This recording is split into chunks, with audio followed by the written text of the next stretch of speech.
L'actualité internationale est Bruxelles qui prépare un nouveau paquet de sanctions contre la Russie. Oui, ce serait le 19e et il devrait être proposé par la Commission sous l'impulsion de Paris et de Berlin d'ici vendredi, quand dans le même temps Donald Trump lui aussi appelle à resserrer l'étau sur Moscou en se coordonnant potentiellement avec l'Union européenne. Sauf qu'Antoine Hollard, on vous retrouve à Washington car il y a quand même des conditions et un deal à la clé pour la Maison-Blanche.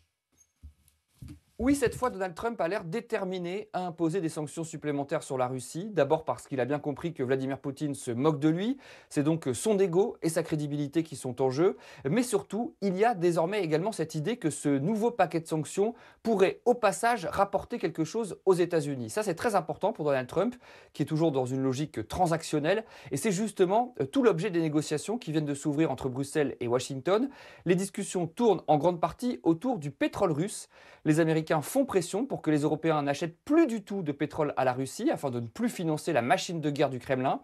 Et à la place, les États-Unis demandent à l'Europe d'utiliser cet argent pour commander davantage de gaz américain, du gaz naturel liquéfié. C'est seulement à cette condition que l'administration Trump accepterait d'activer les sanctions contre Moscou. C'est en tout cas ce qu'a fait savoir le secrétaire à l'énergie. Le secrétaire au Trésor de son côté, Scott Bessent, dit que les États-Unis sont prêts à s'associer avec l'Union européenne pour, dit-il, faire s'effondrer l'économie russe, ce qui permettrait dans un deuxième temps de faire venir Vladimir Poutine à la table des négociations.